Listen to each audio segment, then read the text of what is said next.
upon the second negative speaker, Amelia Stanford.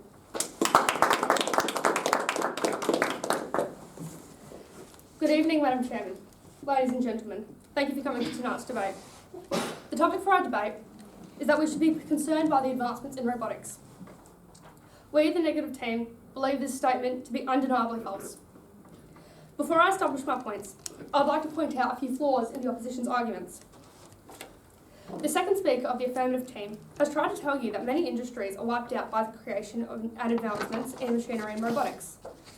While this may be true, the industry that they are replaced by are way better than the previous unadvanced technology. For example, when the horse and buggy industry was replaced by the automobile industry, many horse and buggy drivers started going out of business. However, anyone who says that the car industry is less effective and worthwhile than the horse and buggy industry is lying, and not only to themselves, but to those who they love. They have also tried to tell you that the advancements in robotics will cause class divide. Well, we, the negative team, believe this is false, because according to foreignaffairs.org, out of the top 10 countries that are equal with the hierarchy system, 5 of those countries are the most developed countries in terms of the use of robotics. This shows that if robotics are advanced and well used, then they can help society in numerous ways, while also avoiding class divides. Our first speaker has already explained about how new innovations can be made from robotics, in particular concerning medical and surgical developments. He also talked about how the economy will thrive due to the precision and efficiency of mechanically made produce and resources. Today, I'll be talking to you about 2 points as to why we should not be fearing the advancements in robotics, but rather should be optimistic for progress. My first point is that robotics both increase and implement safety factors in workplaces and companies. According to SafeWorkAustralia.com, 194 workers, sadly, were fatally injured at work in 2020. 68% of the injuries occurred in the fields of construction, agriculture, and transportation being the highest. These have decreased by 50% since 2007, from 3 fatal injuries in a pool of 100,000 workers to only 1.5 in 100,000. Moreover, according to the same site, the numbers were even lower in 2018, at 1.2 fatalities per 100,000 workers, consequently due to the pandemic bringing down worker employment rates, increasing the fatality ratio. Robotics, in fact, are increasingly making manual labour jobs safer for workers and employees by replacing the much more high-risk machinery jobs that are much more likely to cause injury or death. According to ResearchGate.com, between the years 1989 to 1992 in Australia, there was an overall rate of 5.5 fatalities for every 100,000 workers. Evidently, the statistics have gone down due to the advancements in machinery and robotics over the past few decades, which shows how we should be looking forward to further advancements in robotics. According to the National Institute for Occupational Safety and Health, robotics are now being used to inspect offshore oil rigs, replacing workers from having to do the particularly dangerous work.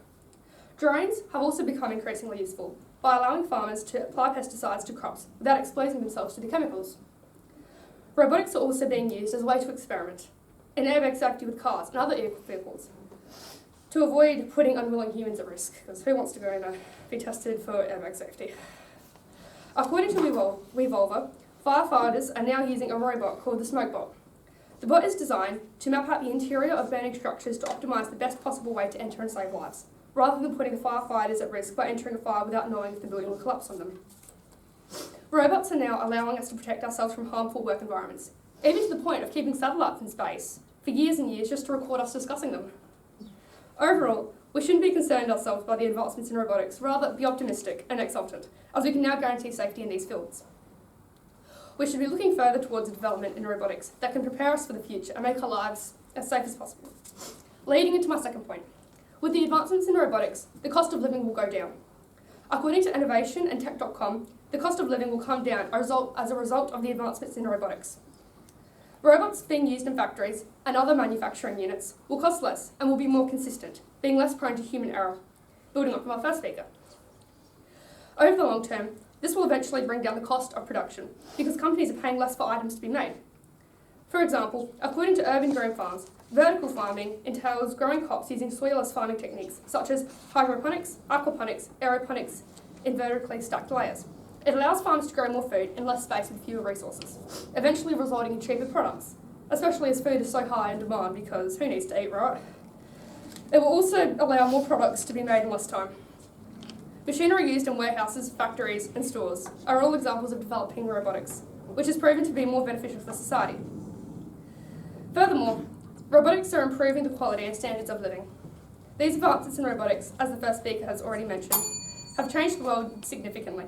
According to the NYU Dispatch, the development for mobile phones will continue to open doors to health awareness, banking, service access and language translation in developing countries, as they are becoming increasingly popular. These robotics will also help out with the diagnosis and treatment of diseases and illnesses, increasing the standard of living in third world countries. Introducing advanced robotics will decrease the rising cost of living and increase the standard of living. For example, the advance in robotics will mean not working as much, being able to afford more, paying less for childcare, going on more expensive holidays, etc., etc. Moreover, due to the cost of living going down and with the standard of living rising, the advance in robotics will give us access to the careers we want, maybe even replacing manual labour jobs that no one wants to really do. According to Forbes, workers are set to have more freedom in switching between careers, employers and working models due to new dynamic robotic advancements. Overall, the benefits of robotics certainly shouldn't be of any concern, as it will allow us to achieve more in our lives both industriously and personally.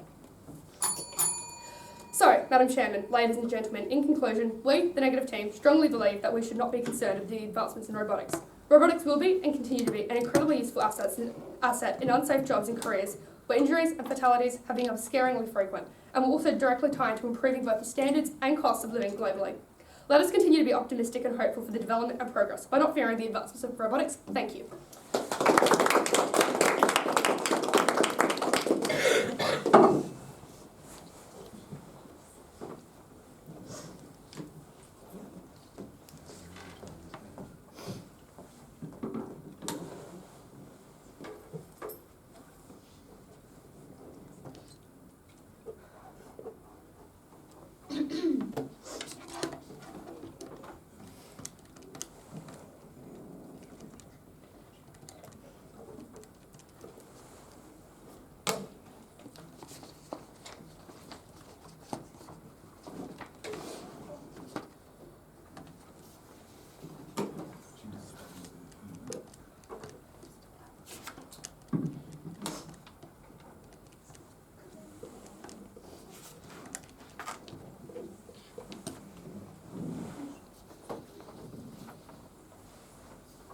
I call upon the third affirmative speaker, Vanessa Wong.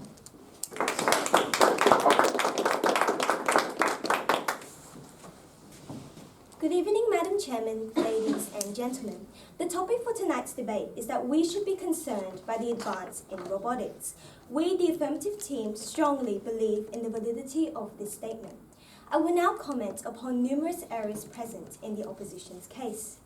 The first speaker has emphasized that robotics and medical advancements are parallel. Although we validate the benefits of robotics, as with any new emerging industries, the plethora of risk outweighs its benefits. Allow me the opportunity to create a cause and effect layout of our future with advancing robotics. First of all, mass unemployment would lead to our society being dominated by social inequality. To worsen the matter, the vague regulations and undefined liability framework enables wrongdoing to go unpunished or underpunished. Personal data is constantly at risk of theft and illegal usage, and to top it off, the looming possibility of a robotic warfare.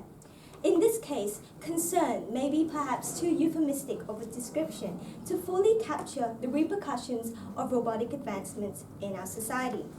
The first speaker has also underlined that robotics advancement give companies new growth opportunities.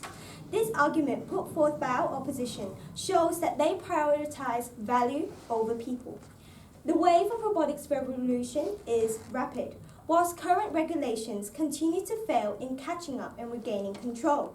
Industries will put profit before people as they continue to lay off their employees and replace them with automation technologies.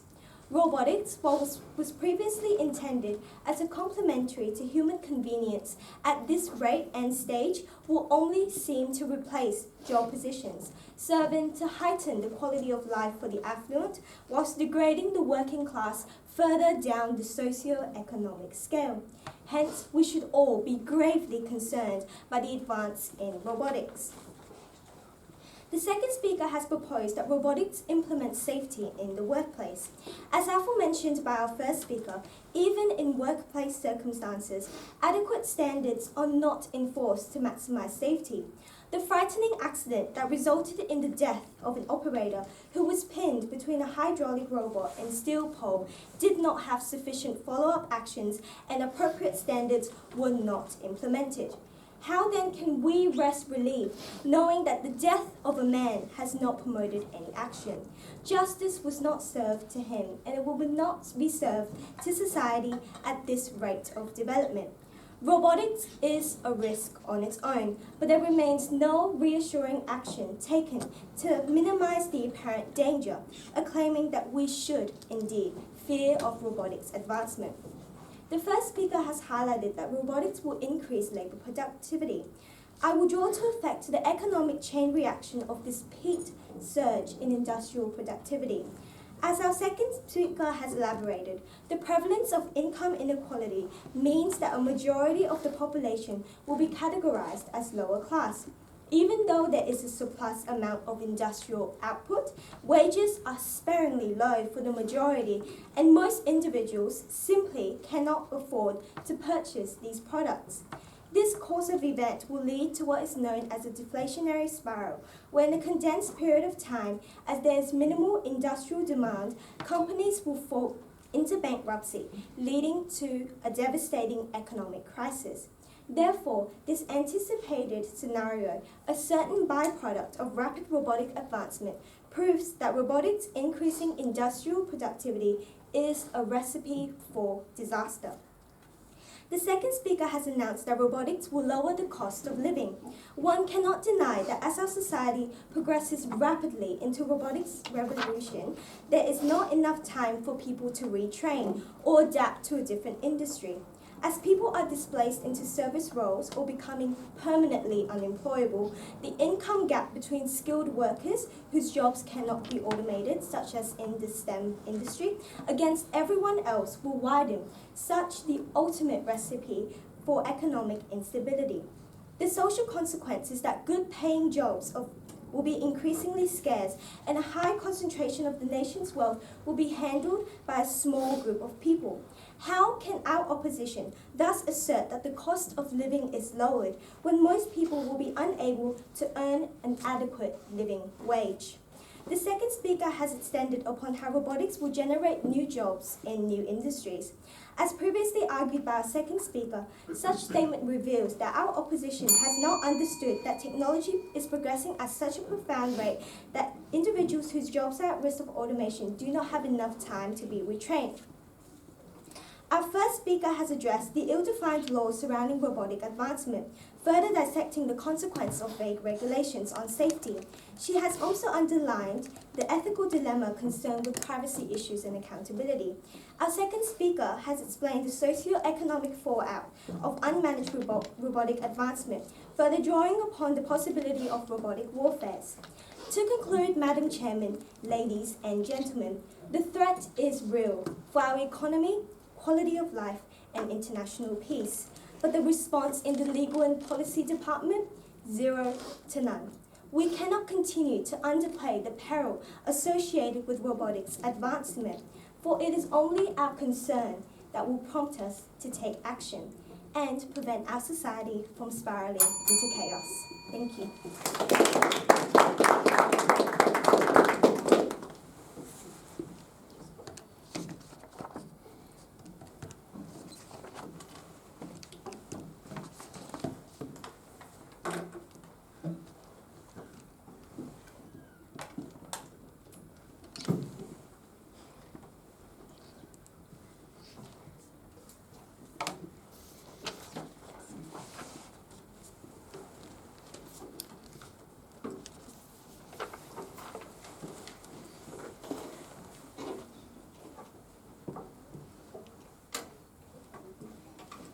I call upon the third negative speaker, Sagunpreet Kaur.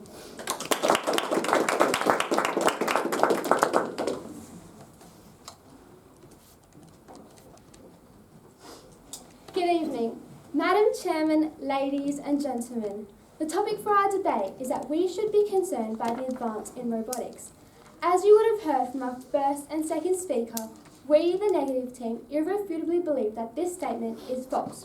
Before I further summarise this case, I would like to point out a few flaws in the opposition's argument. The affirmative team has tried to tell you that people will lose their jobs and that this will cause the economy to collapse. We, the negative team, absolutely disagree with this because we believe that the advancement of robotics will be great for the economy. For example, according to heritage.org, Japan is one of the most developed nations in the world and is the biggest user of robotics. It has the most developed economy and a well-educated industrious workforce. Furthermore, according to the Ministry of Foreign Affairs, Japan has the lowest unemployment rate in the world despite being the biggest user of advanced robotics. This shows that if we intelligently advance robotics, we can secure jobs and the economy while benefiting our world, as Japan is doing now. Furthermore, with the advancement of robotics, new fields of jobs will open up, such as programming and software and many more that we don't even know exist yet. So there is no reason to be afraid of the advancement in technologies if they are clearly benefiting us.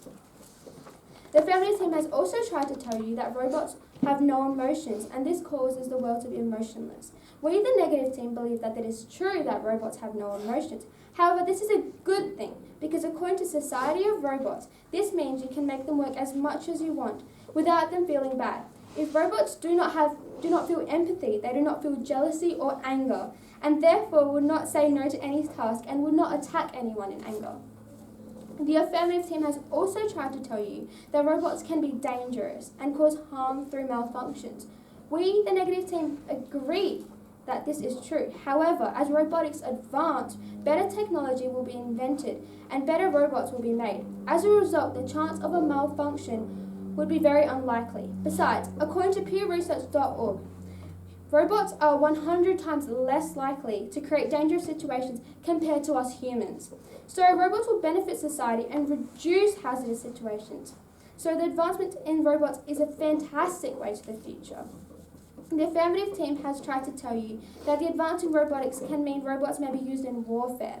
We, the negative team, believe that robots may be used in warfare. However, according to abc.net, if we use laws like Asimov's while advancing robotics, they can be made for a friendly and more beneficial use. Like all equipment, there are specific rules to follow.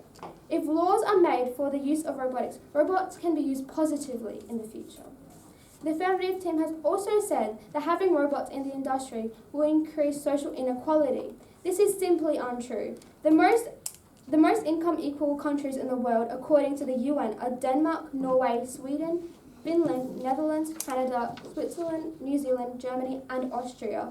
All these appear on the top 20 most robotized countries in the entire world, according to robotport.com. If having robots increases inequality in the world, this would simply not be true. Our first speaker has already spoken to you about how the economy will thrive with the advances in robotics, as advancing robotics would increase productivity and efficiency in the workplace and also reduce waste due to the perfect utilization of materials by robots. He also discussed how advancing robots would be able to reduce the numerous mistakes by humans, resulting in excellent results for companies and consumers. He talked about how the advance in robotics will result in innovations that make life for humans more efficient and longer. He gave an example that advances in robotics would allow the development of new types of robots to do complex surgeries more accurately, increasing the chance of successful surgeries by more than double, proving that the advance in robotics can benefit the life of humans by so much. Our first speaker evidently proved that we should not be scared of the advancements in robotics, but we should be rather hopeful and optimistic because they are shown to be great news for our economy and our future lives. Our second speaker spoke to you about how the advancements in robotics will allow new types of robotics to take over jobs that are dangerous for humans, such as chemical factory jobs, space missions, experiments, and much, much more. She also talked to you about how the cost of living will dramatically decrease with the advancements in robotics. She proved that this would mean humanity will need to spend less time working, allowing them to do more meaningful things that are better for their health, such as going to the gym or spending time with their families. as they will need to work less in order to afford everyday necessities. She assured you through evidence that there is no need to fear the advancements of robotics because of the clear benefits they provide to humans. So, Madam Chairman, ladies and gentlemen, in conclusion, we, the negative team, hold an irrefutably strong view that we should not be concerned by the advance in robotics. Michelle Obama once said, "Don't ever make decisions based on fear. Make decisions based on hope and possibility." She said that successful people make decisions based on where they want to be. And we, ladies and gentlemen, want to be in a future with developed and latest technologies that can make our futures bright and our lives better. This is only possible if we courageously accept the advancements of robotics as a pathway to new possibilities filled with brilliant outcomes. Thank you.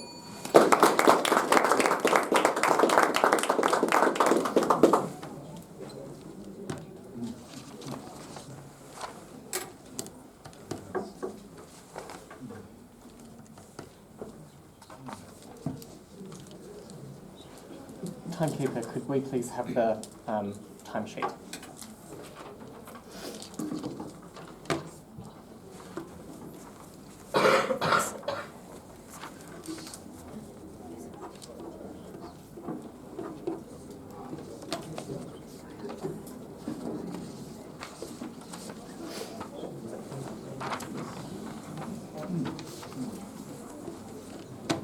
While the adjudicators finalize the results, I will read this evening's chairman notices. We are delighted to announce that the grand final will be held in the House of Assembly Chamber, Parliament House, on Saturday, 24th September 2022. Would you like to be an adjudicator for primary school debates in 2023? Adjudicating is great community service, and it will help to improve your own debating. See the information desk for more information about how to sign up. Topic and site information for semi-finals will be available on the Debating SA website from tomorrow morning. Please be sure to check your side and debate time information carefully. Debates will be held here at the same venue next week.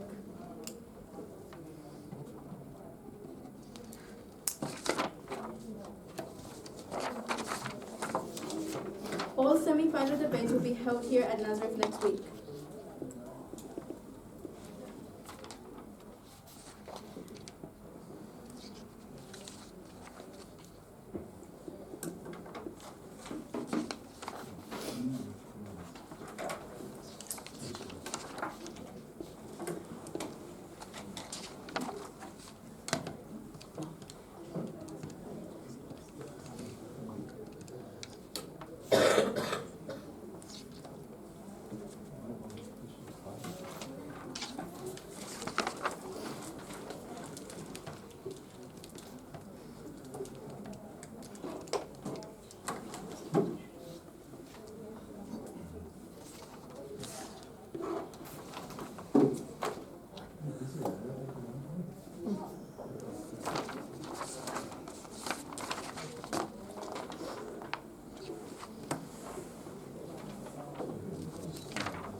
I invite a representative of the adjudication panel to come forward and announce the result. So, first of all, first of all, Really well done on both teams for getting this far. You've done an excellent job throughout the competition, and that's evident by the fact that you're here tonight. So bear that in mind, you've both done very well. Given that tonight's debate has been adjudicated by a panel, we don't go into feedback like we normally would. So I can tell you what the panel has decided, whether it's been split or whether it's been unanimous. I'll give you reasons, brief reasons as to why the panel has chosen that side, and we'll walk the debating order. So first of all, I'll get to debating order to start off with. The debating order is going to Bianca.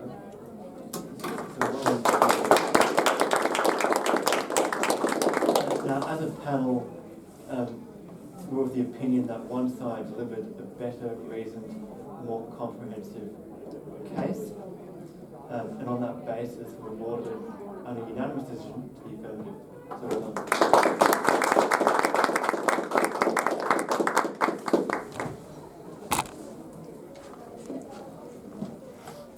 I call upon a member of the runner-up team to give a vote of thanks. Well, I'd like to thank everyone for coming today, for being such a good audience. I'd like to thank the Affirmative team. Really, really strong debate. We really enjoyed. We'd like to thank the chairman, who was also the timekeeper. And we'd really like to thank our coaches and the adjudicators, of course. Thank you. I call upon a member of the winning team to second that vote of thanks. So first I'd like to thank the adjudicators. Thank you for being here tonight and taking part in our debate and helping us with the scoring. And thank you.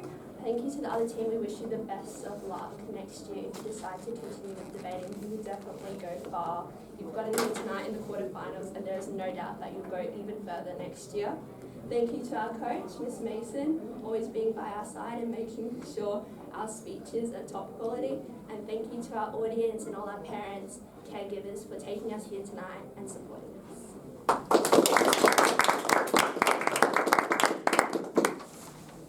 Ladies and gentlemen, thank you for your attendance. I now declare this debate closed.